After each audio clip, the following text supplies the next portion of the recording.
Hey, what's up you guys? Welcome back to my channel. I am the Snatch Sis.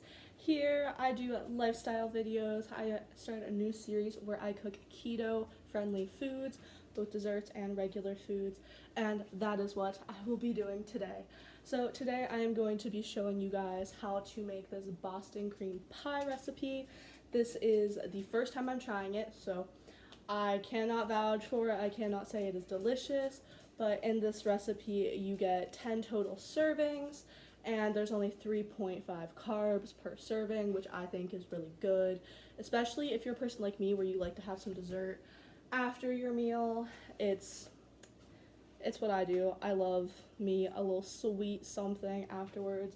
So like I have said previously, I will be leaving all of the ingredients in the description box down below, and I will let you guys know, because this also has a cake and then it has a filling and ganache, so there's some different steps to it, so I'll label them all down in the description box below. This is the book that I use, Keto Sweet Tooth Cookbook.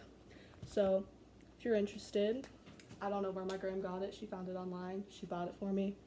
It's great. So for this recipe, you are once again going to preheat your oven to 355 degrees to start. And now let's get into the things that you will need to bake it.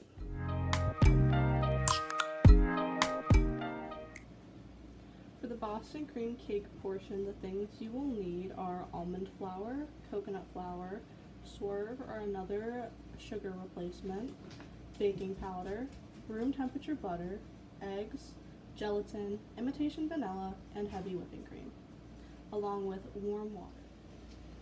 First, we're going to add 1 cup of almond flour.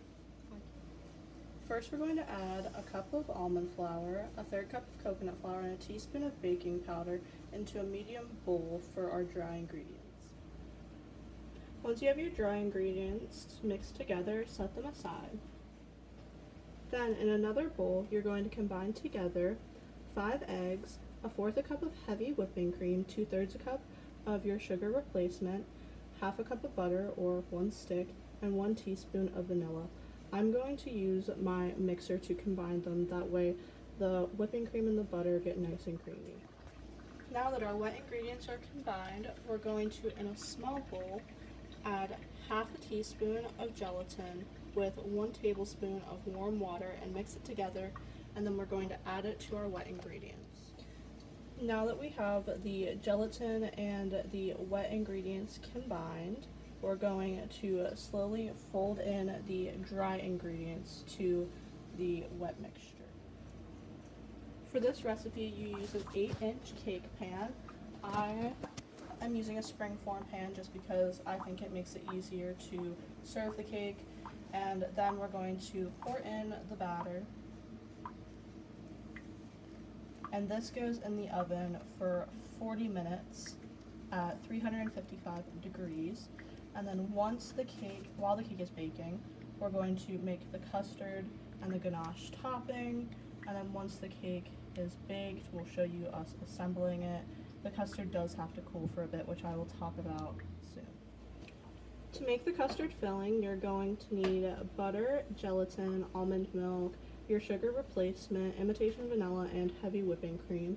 And you're going to need to mix these ingredients together in a saucepan on medium heat, and I will let you guys know how much of each ingredient you will need. So for the custard part of the recipe, you need 3/4 cup of almond milk, 1/2 cup of heavy whipping cream, 2 tablespoons of your sugar replacement, 1 tablespoon of butter, 1 teaspoon of the gelatin, and 2 teaspoons of imitation vanilla. Once you have everything in the pan, mix it together. That way everything gets combined. Make sure your butter is melted. You're going to cook it on a low heat. And once it is all combined thoroughly, then you are going to just let it cook for 5 minutes. And then you're going to transfer it into a bowl and put it in the fridge for an hour, stirring every half hour. So now that the cake is cool and the pudding's ready, we're going to cut the cake in half, and we're going to poke some holes in the bottom half with a fork. And we're going to put the pudding on and then put the top back on, and then we're going to make the ganache, which I will show you guys how we make the ganache, and then we'll pour that on top as well. For the ganache on top, you take a third cup of the heavy whipping cream and you microwave it for 1 minute. Once it's microwaved and hot, you add 1.8 ounces of dark chocolate. I'm using Lily's chocolate chips because they have no sugar added. And then you add 1 tablespoon of your preferred sugar replacement. I like using Swerve, so that's what I'm going to use. And I'll show you what the ganache looks like once it's done. And here's the finished ganache.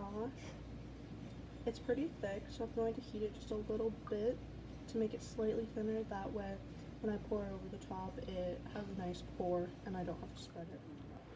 Here is the finished product. I'm going to stick it in the fridge to set up before dinner, and then after dinner I'm going to cut it and I'll let you guys know what I think. If you guys enjoyed this video, make sure you give it a big thumbs up, and if you'd like to see more videos like this, don't forget to hit that subscribe button down below. I really enjoyed the Boston cream pie. I would definitely give it an 8 out of 10. One thing, my dog is barking. I don't know if you can hear that. I am sorry. Oh my god.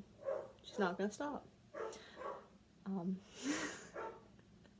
One moment.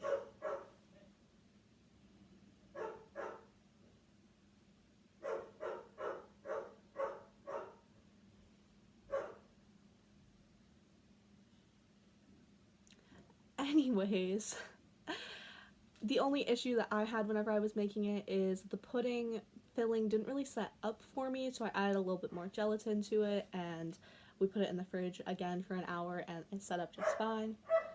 She's barking again. I am so sorry if you guys can hear that in the background. Life with animals, right? But if you would like to see more of my content, I am Snatch Sis here, and I upload quite frequently, and I'm trying to upload more, so if you would like to see more of my face, once again, don't forget to hit the subscribe button down below, and I'll see you guys in the next one. Bye!